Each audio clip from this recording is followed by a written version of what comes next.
Napoleon Hill once said, "Every adversity, every failure, every heartache carries with it the seed of an equal or greater benefit."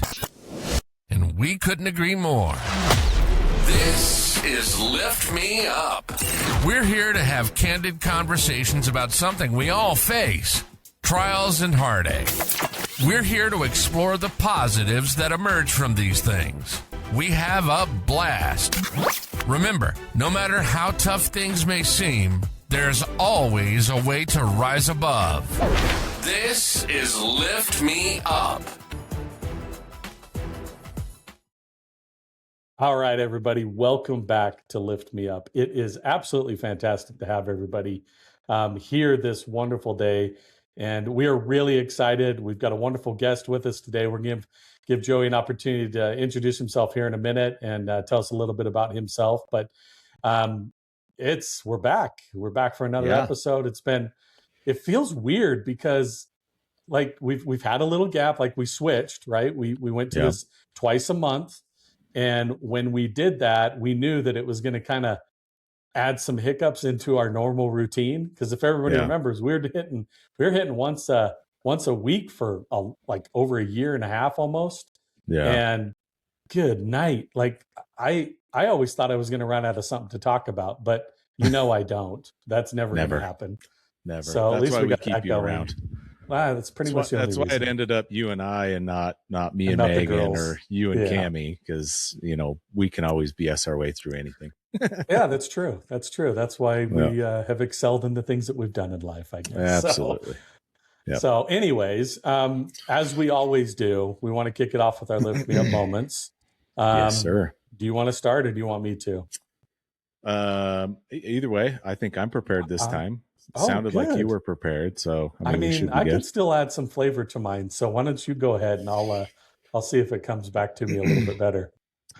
So this past weekend, my son, my oldest, had his first basketball game of the season. He's just playing a city league. He's in 5th grade, but got invited mainly because we know the people as the coach, but he got invited to be on a team primarily full of 6th graders. It is the first year I haven't had to coach too, which is kind of nice, oddly enough. I kind of just was able to sit back and enjoy it. And I was thoroughly impressed. The biggest thing for me is some of the things that we talked about over the years that I was coaching him, of just hustling and, getting.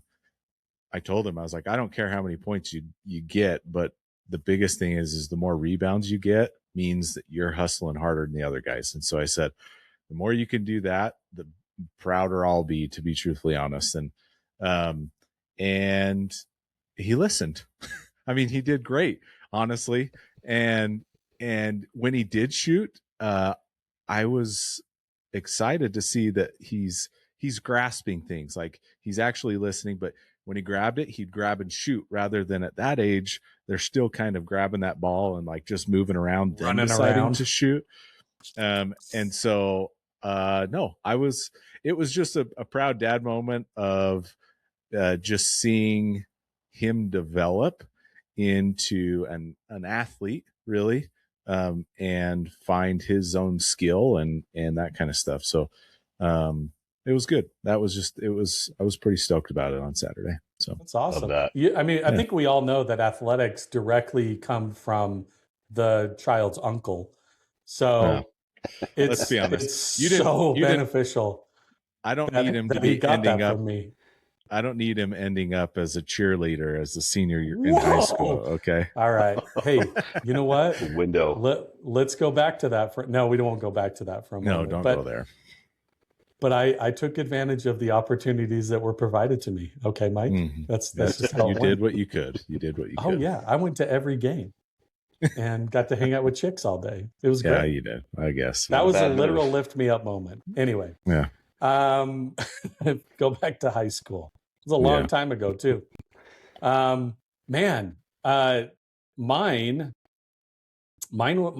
pretty important to me.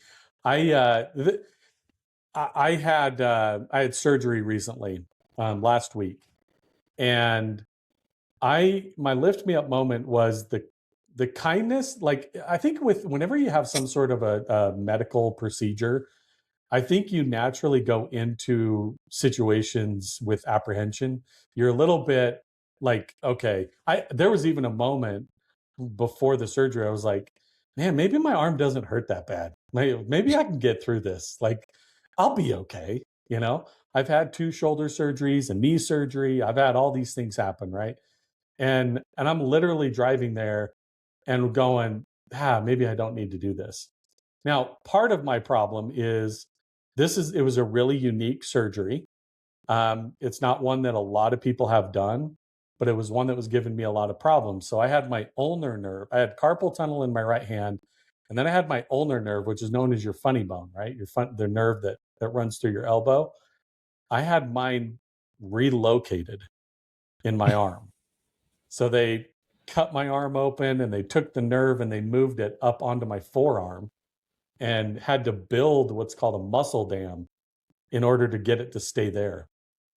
And I told my wife, sounds overly complicated. Oh, dude. Yeah. And it was more complicated than, super painful. Like I'll do my shoulders all over again before I'll ever have this thing happen.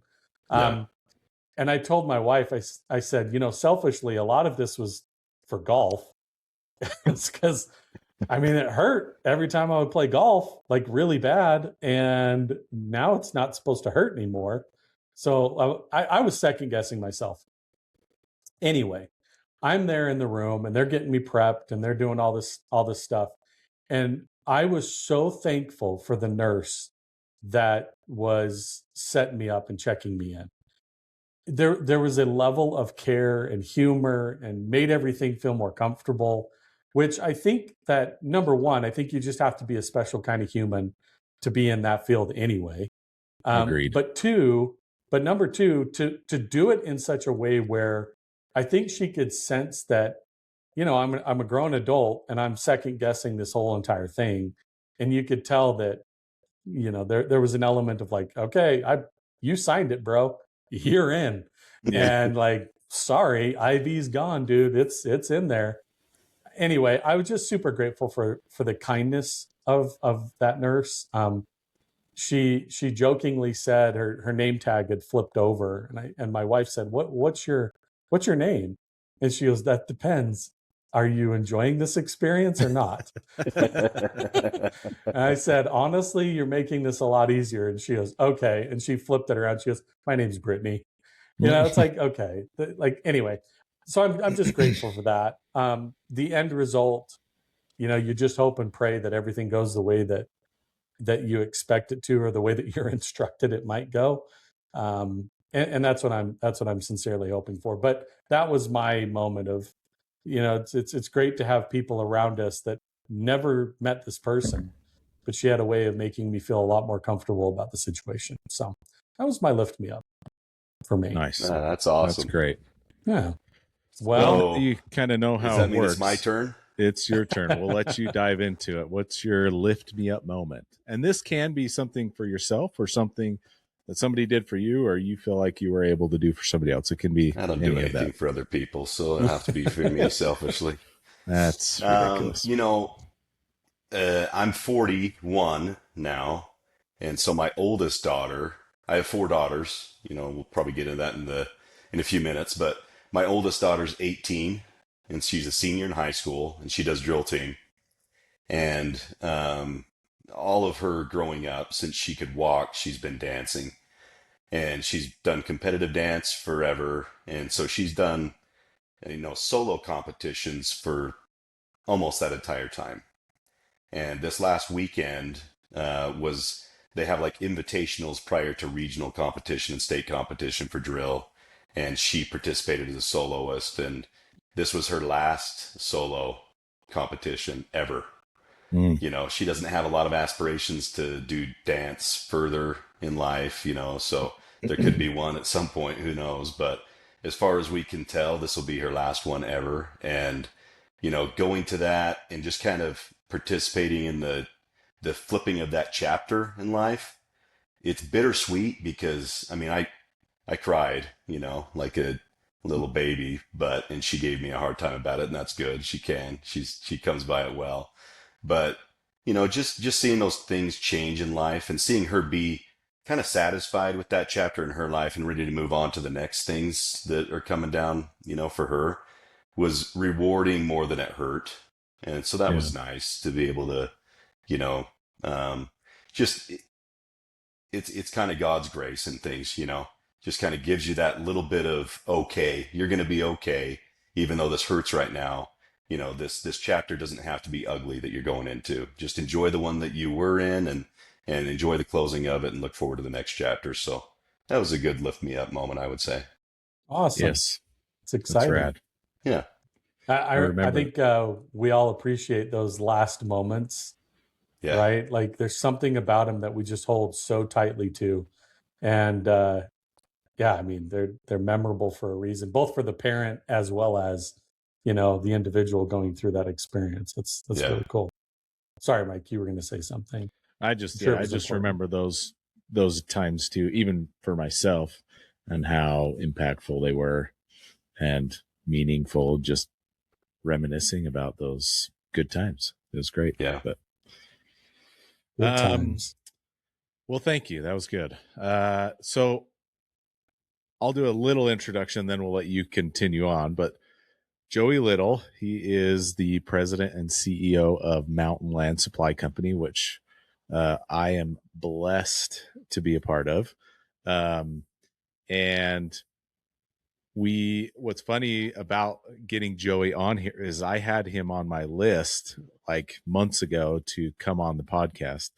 And then literally a couple weeks later, Joey asked me to be on his podcast, which is Windshield Time, which is a primarily internal, but anybody can look at it, podcast for Mountain Land Supply.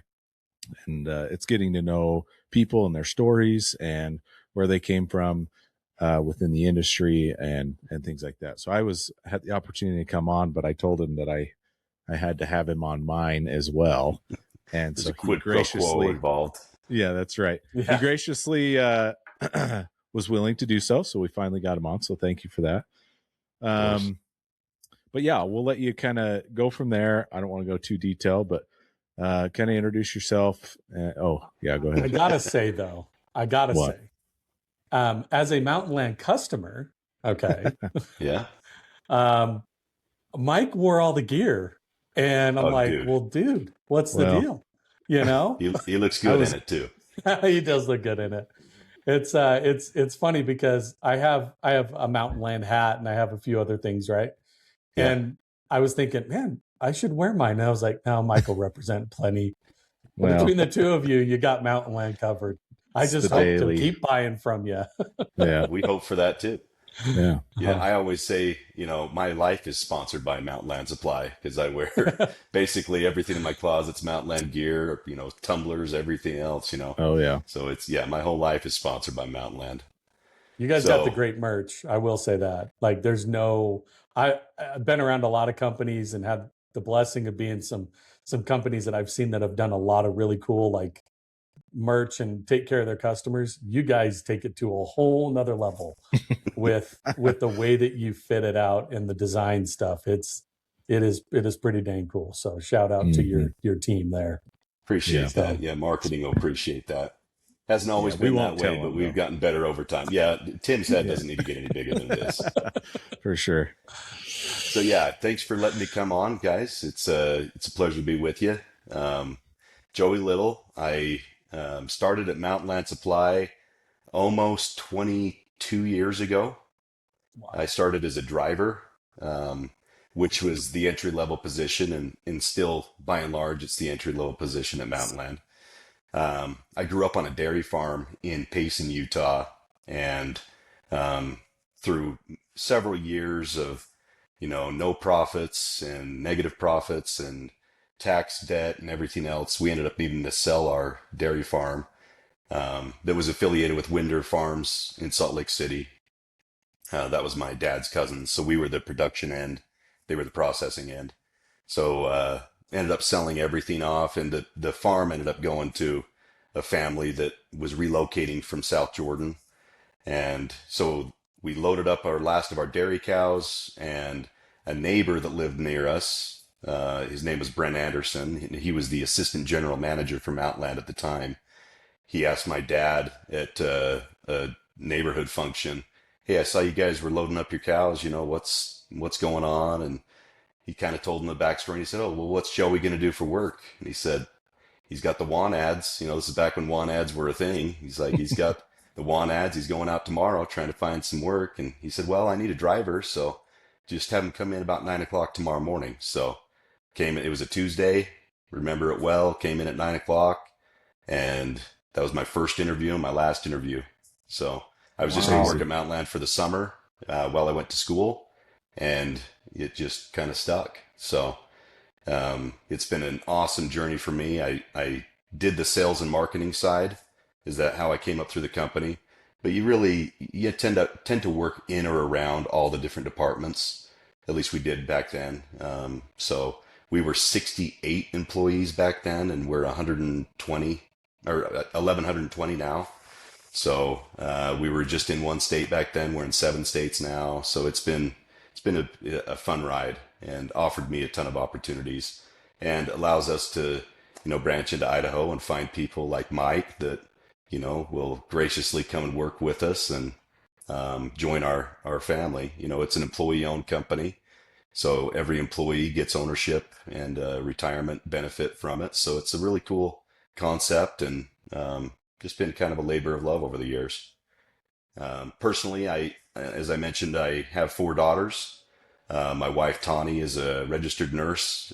She doesn't necessarily do nursing practically anymore. She teaches for MTech, and she teaches CNAs and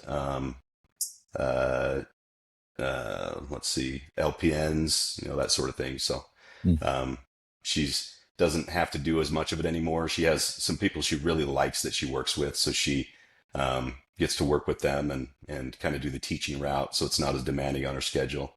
She still maintains her license though, and could nurses me whenever I need it, nurses our family and friends. So it's a good life. We're very blessed. That's right. Awesome. So your girls, 18, and what are up at 18, 15, almost 13, and 9. Nice. Okay. Yeah, so good spread. Good spread. Yeah. So yeah, they keep us hopping. A lot of fun. Yeah, for sure. 9-year-old and 13. Woo! That'll keep you hopping. Lots of love, baby. Lots of love. Hey, I have one daughter, and she's 21, and and you can probably, Joe, you could probably relate to this that I'm going to share. So she comes home. Her birthday's in about 6 weeks, and she goes, "So, what do you guys think about for my birthday? Just one big gift." And I'm like, "Oh my gosh, I'm good. I'm glad I'm sitting down." Yeah. She's like, "What do you think of a new Coach bag?" And I was like, "No." Not happening. Are we talking like I can go to like Chinatown, Little Italy, and get it for $50, or can I go to Ensenada and get it for $32? Yeah, right? exactly. A fake Temu. one. Yeah, no, she wants the $350 Coach bag, and I'm like, and this, keep in mind, this is while she's unloading her current Coach bag. I'm like, yeah, that's not going to happen. When I got to your age, Janie, my parents gave me $40. Yeah, that's what you're gonna get. We used to get still give me is $40. Yeah, we used to get a pie. Yeah, from grandma. Yeah. I love that. It's practical. Pick the flavor. Yeah, I love that. Before we dive into the business side, which we have plenty of questions on, sure. I do have one question about family wise. So, what is something that being a dad or a husband that has shaped you more than any position or job has ever done for you? Honestly, I would say it's humility. I often tell people that I grew up with 4 older sisters and 1 younger brother, and I have 4 daughters and a wife now. One of the dogs is a girl. The other one's half of a girl because he's been neutered. But I'm surrounded by women all the time. I've never been right a single day in my life. Yeah. So you got to find a way to be cool with that. But it really does, teaching you patience and humility, I think is the biggest thing that being a father has taught me and being a husband has taught me, um, you can't take yourself too seriously because nobody else is going to.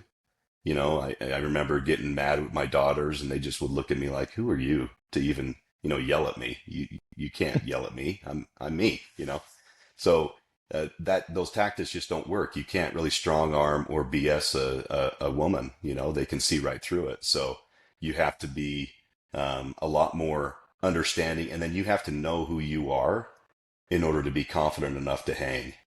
you know. Mm-hmm. So I think, humility, patience, and then trying to get some of that confidence still built back by knowing who you are. Because once you know who you are, you don't really take much of that personal. And, that with as many emotions that roll through, my life, if you start taking things personal, you're going to be very upset for a very long time. Mm-hmm. So, yeah, I think that's kind of helped me in everything in life is Yeah. just kind of being, kind of molded by the women in my life. That's cool. And I think they'll all appreciate that. Maybe we should launch this one closer to Valentine's Day. Yeah. And we all benefit from it in some way by those wise There you go. words. Yeah, right. You said something though that that I think was really compelling for me, the confidence side of that. And there's a level of confidence that I think certain people have to possess, and it doesn't have to just be familial; it can be professional. Yeah. That I think is very interesting, and I'll share you an example. Um, you know, I can think of a lot of different individuals that I have been blessed to be around in my professional career, and I remember one person who's now the CEO of a big company there in Salt Lake City. And I worked with him at a company in North Dakota. And not too long after he and I had an opportunity to work together, he said to me, he goes, I possess, he came to us from Lockheed as like Mm, a big time big wig at Lockheed, and ton of responsibility and all the zeros behind his name, right? hmm And he came in with a humility that I thought was amazing. And he said, Nate, I suffer with confidence. I suffer from the imposter syndrome. mm, I wake up nearly every day and wonder if I'm good enough to do the thing that I'm tasked to do. And why would people want to listen to me? Why do they want to be led by me? And I was like, what? No way. You? Like, you start to question it, right? yeah. And you talk about the humility leading to the confidence, and the confidence is what essentially propels you into making and knowing what you are about yourself. Yeah. Um, do you feel like, and I don't know the situation of, you're working through the ranks of Mountain Land and getting to the position in which you are now, but I know that it's an important one that a lot of people look to you. And how does that make you feel in terms, if you're going to compare that from a familial standpoint, what you've learned and what you know, what does that mean to you as the CEO of a really, really well run company? I can understand what he's saying, that you wake up in the morning, you're like, who am I to even be here? You know, and I've had those same feelings. One thing that can ground you is just remembering that, yeah, you weren't. If I was to look at myself as Joey the driver should not be qualified to be where I am, 100%. But if I look at myself as Joey the driver who learned everything he could along the way and asked people to help him along the way, then I feel more worthy of the charge, right? And I think when I say humility leads to confidence.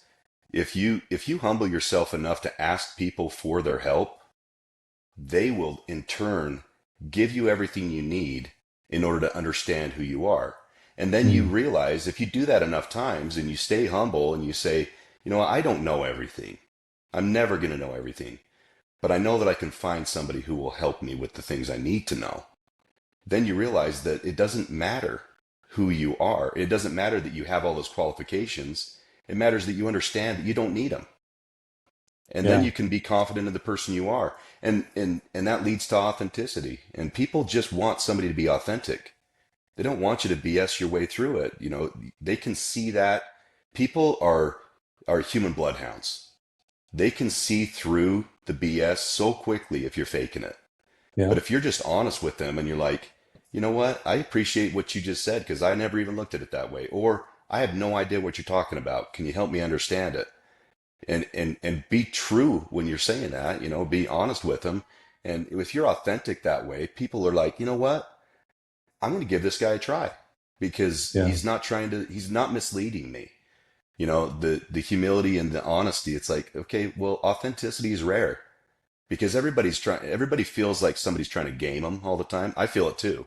You Oh, know, absolutely. you know, you get really jaded with people, especially in the, technological world that we live in. Somebody's always trying to sell you something. And, the higher you rise in any one discipline, the less friends you have, right? The true friends, you trust less people, but if you can find somebody who's authentic, you're like, you know what? That's my guy. That's my Yeah. girl. I don't need anything else because I got that person, you know? I love that. I think of have you ever heard there's an author, his name's Andy Andrews. I don't know if you've ever heard of Heard the him. name. Yeah. So there's a book that he has. It's called, oh, look at that, Mountain Land. Way to go. Appreciate you Let's throwing go, that out baby. there. Let's I go. gotta find something. I got something in the office here. I got the 3D printer printing a Mountain Land. No, There not you go. really. I thought about it. No, but what he talks about this book, it's called The Noticer. You would Mm, love it. Just knowing, having talked to you now for a half hour, I can tell you, you strike me as the type of a person that would really appreciate this type of book. But the entire purpose of the book is by teaching perspective. mm, And he teaches people, it's a very dialogue driven, it's story driven with a purpose of teaching something in purpose, which was like rather a fable. redundant that I just, a Yeah. little bit. Yeah. It goes by these lives of history and people. Okay. And one example without giving a bunch of it away is he meets this guy underneath a dock in a pier, and the kid's sitting there. His family has died. He's all alone, and he's in order to live, he's going through people's garages and taking Coca-Cola bottles and anything he can find to live off of. And he goes, and this guy, they call him Jones, and Jones comes to this young man and he says, what are you doing? Can I get one of those Cokes? And he's like, what? He goes through this process, but he then encourages him to read a bunch of books, autobiographies specifically. Mm, I think Washington Carver and a bunch of these different ones, and he says, why am I reading these? The whole purpose behind it was to learn the perspective of something that wasn't perfect. mm, And I have a coworker that that came to me, and without giving his name, he'll appreciate me sharing some of this story because I think it fits really well into what you just explained. He came to me and he said, "Hey, I turned in my 2-week notice," and I was like, "What? Why?" And he's like, "I can't." He just kind of expressed some of the frustrations that he had, and he goes, "I was talked out of it." And I said, "Can I?" I shared this book with him, and I said, "Go read this book." And he came back. He came back. This was on a Thursday. He came back into my office on a Monday, and he goes in tears, mm. said that changed everything for me because I was looking at it selfishly. I was looking at it as me, instead of the perspective of what it means to others and how I can I need to change my perspective in order to, adjust how I help my team and my staff and everybody. Yeah. And I've long appreciated that in the way that it so wholly fits into our life, professionally, personally. I mean, we do things because we build relationships. Relationships are everything that we do. I Yep. can tell you, um, and this is Nate going into his rants like Michael always say, but I can tell you that one of the biggest reasons that I've had people say this to me, that we love as a company shopping with you guys is because of the approach. Mhm. It's what do you need? All right, let me see if I can figure that out. We as a company operate in 4 states, well, 5 states. And we're a big contract company and we are all over the United States with our services. And what's convenient about what we're looking for is we're looking for somebody that never says no and is more inclined to figure it out. Really what you just said, which is like, I got people around me. I surround myself with people, that want these things. Like Mike called me the other day. He's like, hey, so-and-so just put in an order. It wasn't a big one, but hey, happy, really appreciate it. Like that, we're slowly getting to that point. And it's because it's the approach and the way that you embody that. So, all right, I'm done. You're done. good. You guys, I appreciated it. It's all you two now. I'm No, done. you're good. I met my Nate's, quota. If you've watched any of our others, Joey, he's much better with words than I am, so he's good with that. But I do have a question. So just so everybody reminds you, this is part of the change that we wanted to make with Lift Me Up is not just direct personal experiences, but also in the workplace and just regular everyday life. And so Joey was a great example of lifting others around him. And I've been a part of the company for 3 years, and I can tell you that it has been the best change I've ever made in my entire career. I've made a lot of really exciting ones that have gotten me to where I am now, and I appreciate every single one of them. But as far as culture and surrounding yourselves with the people that help you along, this has been the best experience for myself. So with that said, Joey, you've been through a lot of ups and downs with Mountainland, from driver to currently CEO and president. You've seen a lot. And one thing that I would like to know is how, let's see, you've been in the executive team for how long total, I guess? I see. I was main vice president that's probably been about 9 years ago. Okay.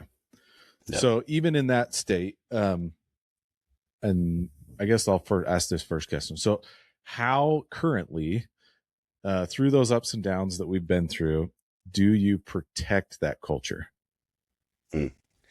So it's interesting. So in about 2018 is when we became an ESOP. In 2017, we started developing the culture of the company by definition. So we started as an EOS platform company. And part of that exercise was that you went through everybody in your company and you chose kind of your stars and you said, what attributes do those people have? What characteristics do they have that you admire and you'd love to replicate in others? And then you start putting those down on the board and you say, well, this person shows up on time. Well, what does that really mean? Well, they're committed to it, right? So, okay, commitment's one of your core values.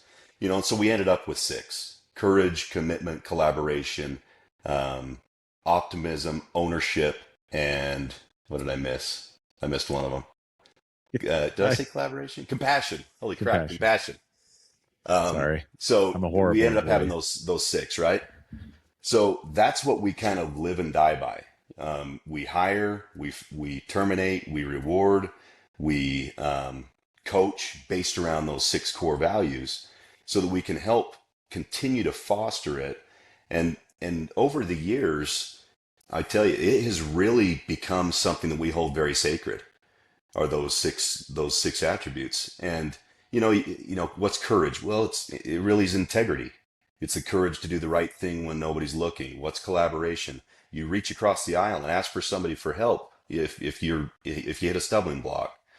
Compassion, that's a big one for me because I really think that people need a lot of help.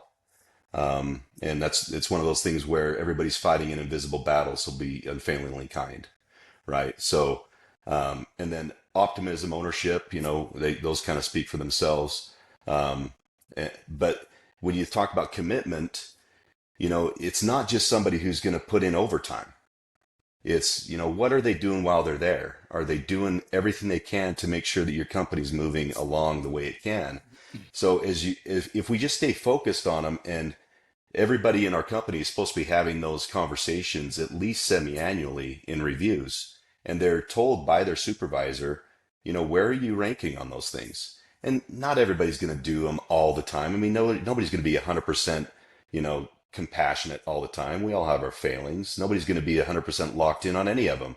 But the bar is you're supposed to be that person 50% of the time or more, because we all need grace, right? And if you can do those things and you're above the bar, then you're part of the team. You're on the bus. If you're not, then let's work with you on some of those attributes to make sure that you get there. And if you just can't get there, you know what? There's a lot of other companies out there that are hiring that maybe you fit better in, that have different core values and different needs, wants, and desires and goals. And that's okay. I say that often that, Mountainland is not for everybody. I think it's for a lot of people, and I think it really works well for us. But some people just they don't roll that way. They want something different, or they're more entrepreneurial minded, and they don't want to fit into a company culture like ours. They want to be kind of their own trendsetter, but in our company you have to work with each other because we depend on one another for resources and everything. So, I think that's really how we guard it and how we foster it, is just by talking about it constantly, putting it on our shirts, putting it on coins, putting it on hats, making sure it's in front of people all the time, so that it's never a surprise conversation when somebody talks to you about the core values. Mm-hmm. Really long-winded way of telling you that one, Mikey. I stay at the Holiday Inn in West Valley, so I look at the Mountainland sign all the time when I'm across from the Maverick Center there. So yeah, baby. I love the message though. I think you bring up something really interesting. I have a long background in human resources. I have a degree in it. I've worked for a company that had 5,000 employees. I was the guy, right? And there's a lot of responsibility that comes with understanding that and how to create some of that culture. When you have locations in New York and Houston and all these different places where it's hard to be interconnected so often, it makes it really hard to hold to the core culture when you're missing some of those key elements, and a lot of that starts at the leadership. And we always said, if we're ever going to let somebody go, we want to do it with a handshake. Yeah. Because it's personal, it means something, and ultimately we want them to know that they didn't fit, and it's not the right thing. And even if you're firing somebody, we don't like the word, but it's a reality. And if I have to make that decision, I still want to do it in the best of my ability to do it with a handshake.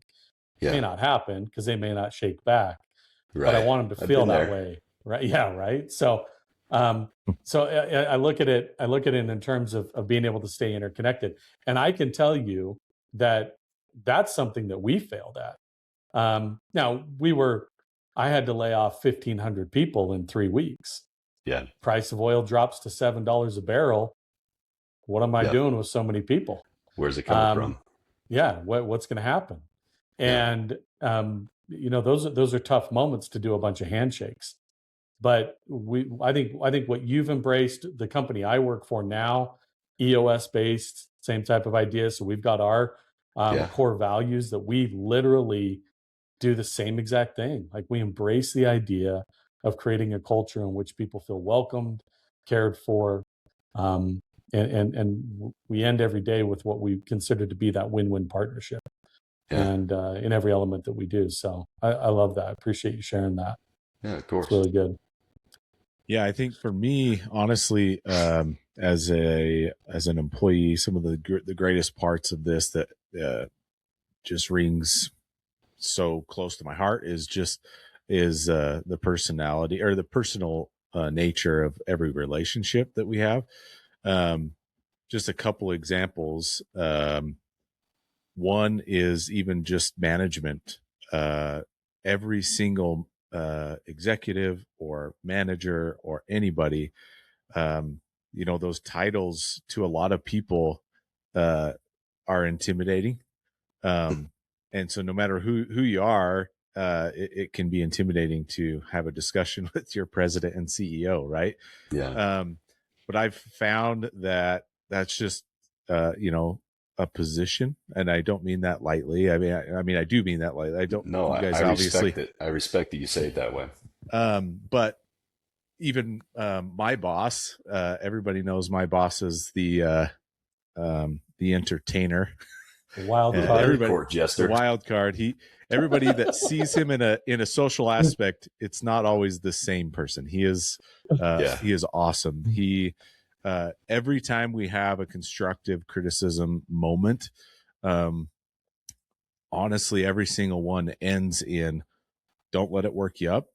Let's find a way to do it. And if you need my help, let me help. I think every conversation, every training, every meeting that we've ever had in the company has always typically ended that way. And that is so rejuvenating. I honestly think it kind of subdues some of the burnout that people get and all that kind of stuff. One other example I shared on your podcast, Joey, was we had our annual meeting for the tool and safety team. You were there. We had my boss's boss there, Brandon. That's right, Brandon, yep. And he's the director of a whole team of managers.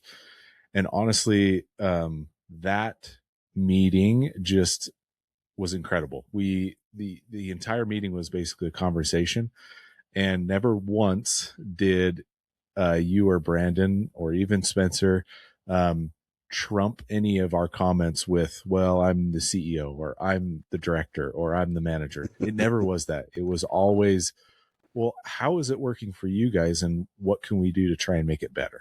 And that culture right there is absolutely incredible. And it's been such a blessing for me, to be honest. It's exactly what I was looking for when I made this change.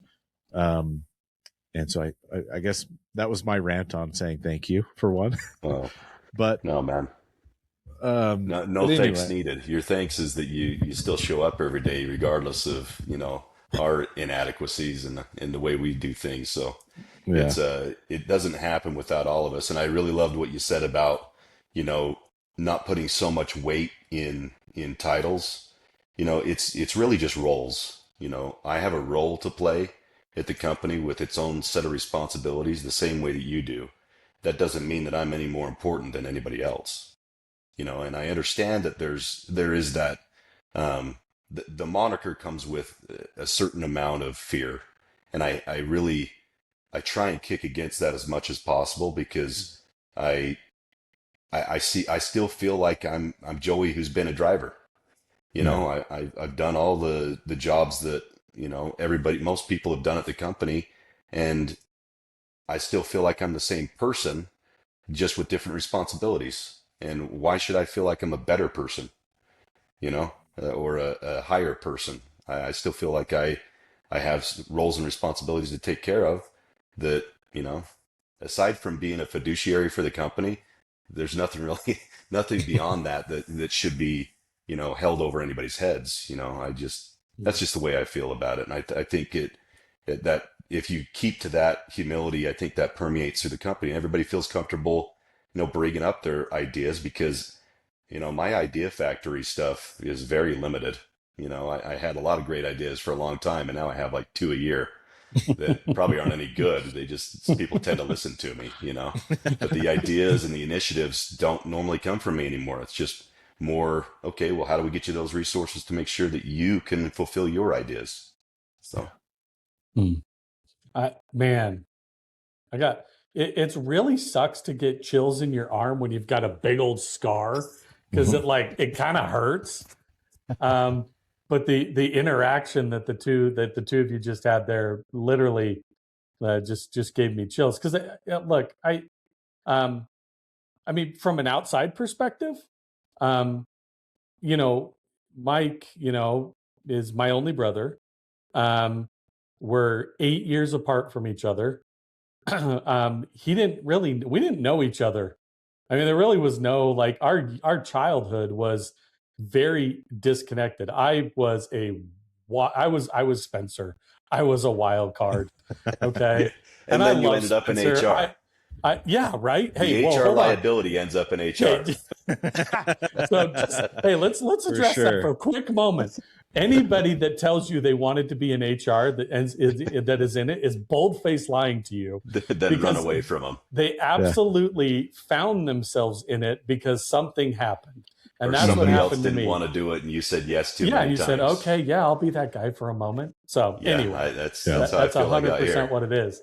Yeah. But I can tell you that because of the way that Mike and I were raised, it was always with an encouragement to go out to do. Our parents were entrepreneurs, our dad, and we owned our own clothing stores. We had all these things. I quickly went into that professionally right when I came home from my mission. And that was when it was like, it started to occur to me that that's where these connections of family and all this stuff needed to start being a bigger part of my life. Well, what did that do for me professionally? Well, that took me all over the country. I mean, I've moved 26 times, 27 times. And literally every one of it was because I was getting promoted. I had a new opportunity, and, it took me to the next thing. So I still wasn't home. I still wasn't around the family. And what I'm grateful for is that the opportunity that I've been able to have with Mike in building those relationships. And that was a big key of moving back, is when we lost our mom and our sister, 4 months apart from each other. Yeah. That key part of that was like, okay, it's time to go home. Yeah. And that was the driving factor there. And I saw Mike when he was working for a different company, often deflated and frustrated and not, struggling to find someone that was going to lift him to the point of confidence of being able to do what he was incredibly capable of doing, because he hasn't even scratched the surface. And then seeing the opportunity it was presented with an organization that does truly lift you up and keeps you motivated. And I've done studies on, from an HR standpoint, of organizations that retain their people because they motivate them in times of critical crisis, when things are not going the way you want it, and when you messed up, and they still motivate you. Those are the people, those are the companies that really sustain and have the lowest turnover. I work in transportation. Good laws. You know what the turnover rate is in transportation? It's I can well imagine. You are doing a cartwheel of red dollars, because they're definitely not in the black or green. Yeah. If you're at 125% turnover, like, I got to hire more than I'm losing. It's just insane. Yeah. So when you find moments like that keep you motivated to that, it speaks volumes about from the bottom all the way to the top. It's embraced by the entirety of that. So thanks for the pain, both of you. Appreciate that. Mm-hmm. Thank you. Thank you. It's a little itchy right now. Well, I do have one other question, or not one. I mean, there's plenty we could keep going, but I do have one that you talked a lot about surrounding yourself with the people. And one, I think I might want to kind of read this a little more specifically, because it was so good. But you had mentioned that when life gets hard, remembering that you have people that won't let you fail too far helps. If you're, why do you think asking for help is so hard for so many of us? Well, if you were raised like I was, asking for help was kind of seen as a failure in and of itself, because I was raised on a dairy farm. You just figured stuff out. You either figured it out and got it done, or don't come back till it is, you know. And I think as men, especially, asking for help feels like we failed at something. But when you practice it and you ask for help in the right way from the right people, you find out that you're not a burden on that person. You're actually helping them be something that they feel they can be. You know, if I'm asking help from my CFO, who's a great man and a dear friend, if I ask him for help, that's not me burdening him, or it's not me, telling him that I'm a terrible person. It's me allowing him to be the best person that he wants to be. He chose that discipline. I call him a freak in the sheets because he loves his spreadsheets, but he chose that discipline for a reason. He loves it. He loves making numbers prove out. That's not who I am. That's not how I came up. I came up on the relationship side of things and selling things and those are my skills. But when I ask him for help, that shows him that I value him. And when you can see that trade-off enough times, then it kills that fear of, you talked about it earlier, that's the selfish thing. A lot of the fear-based feelings are, a lot of them are selfish too, because you're so afraid of what's going to happen to you. If I started out in mountain land, I remember I delivered a delivery wrong in my first week working at Mountain Land. And it wasn't a small delivery, it was a bunch of steel pipe. And, stuff that I could hand offload off the truck, but I still delivered it wrong. It said to deliver it to a Walmart and in Vineyard, and I didn't know they were building a new Walmart. So I delivered it to the loading dock because it was after hours at the Walmart that was in Pleasant Grove. So I delivered it to the wrong place. Well, the supervisor at the time came to me. He's like, dude, where was this stuff at? I'm like, dude, I could tell you exactly where it's at. I could go right to it. I was like, it's right by the loading dock. And the guy said, loading dock? There's no loading dock. It's raw ground. This is for gas line that's going in a slab. And I thought, I had my oh crap moment. I'm like, oh geez, I screwed up. So I'm like, well, let me go check and see if I can find it. So I jet out there in the truck and I load it up and I take it to the place it's supposed to be. And I come back and the supervisor's like, so what happened? Were they just dumb? They couldn't find it? And I said, no, dude, I screwed up. I took it to the wrong spot. And to see him immediately just say, that's cool, brother. Thanks for fixing it. Like no indictment, no fear put into me. No, well, do that again, you're fired. He immediately just said, thanks for fixing it. Move on to the next. At that moment, I was going to quit Mountain Land 2 weeks in because it was a different type of work than I was used to. I was having to drive to addresses. I didn't know how to figure it out. The lines of the cities didn't match up the way I thought they should. And I was ready to quit. But having him treat me that way with respect when he didn't really need to, because I'm the one who screwed up, I was like, I guess I'll give this place another week, And 22 years later, I'm giving it another week, For sure. Did you use MapQuest? Remember MapQuest? Oh, dude, they didn't have MapQuest back then. I wish I had it. Man. But yes, I did. When I could, Rand I did. McNally. Oh, yeah, absolutely. Yeah. But I Don't think, worry, Mike. I know we're dating ourselves here a little bit. It's okay. Fine. We'll get him a Rand McNally at some point and just give it to him as a gift. I'm not that far behind. That's true. But Joey. unless it's not branded Mountain Land Rand McNally, I don't know. It may not work. I don't even know if that'll fit in Mike's truck. The Maverick doesn't have a lot of payload room, so that is a fact. That is a fact. Oh man. The Maverick. So, anyway, that's another long-winded answer, but I think, I think anytime I see myself making a decision out of fear, I know it's the wrong one. And, asking for help, you just got to do it enough that you get okay with it. And that's the humility part of it. If you just stay humble and ask for people to help you, pretty soon everybody's rallying around you because you make them feel good. Because you're letting them express who they are by giving you that help. And pretty soon you got this network of people around you that are they're your guys. They never want to do anything else. They just want to be with you and you with them. And, I think that's really how relationships are made and forged. So. Yeah, that's incredible. Well, I know we're coming up on an hour already here, but I want to ask you one last question. Sure. Before we close this thing out. We have a unique set of listeners. It was built on the idea of how do we help people through their biggest problems and the things that they're struggling with, and how do we find ways to help people around us, and which is, I think, is exactly why we have you on here, is what and you move embodied forward. and move forward and what you've built.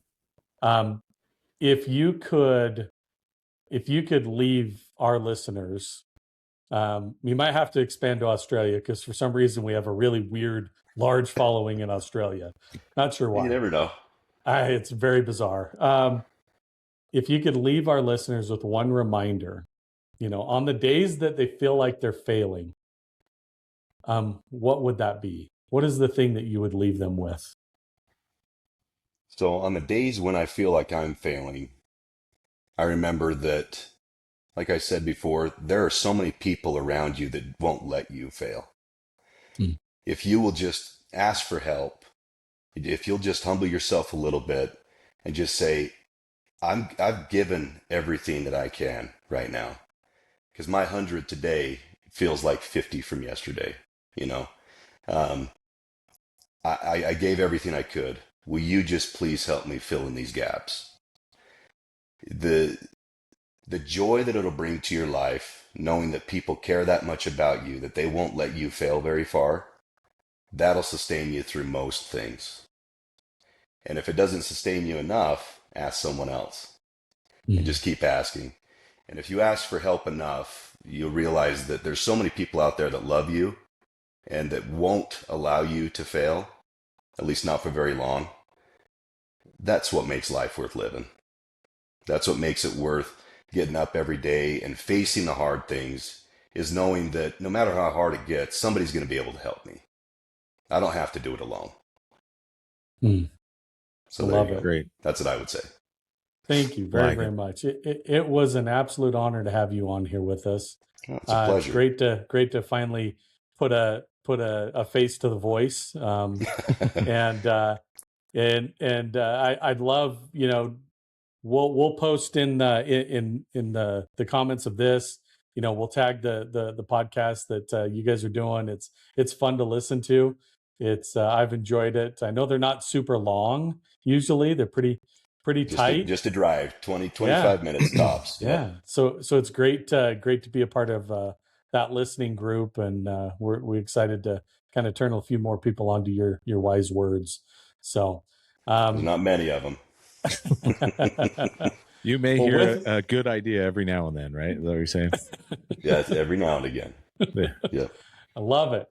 Well, with that, we appreciate it, Joey. Thank you again, and we will catch everybody on the next episode. Thanks, guys. Pleasure, guys. Thank you so much. This has been Lift Me Up. We hope you've enjoyed the show. If you did, make sure to like, rate, review, and subscribe so more people get the content. We can't wait to be back for the next show. But in the meantime, find us on Facebook and Instagram at liftmeup.podcast and the website at liftmeuptalks.online.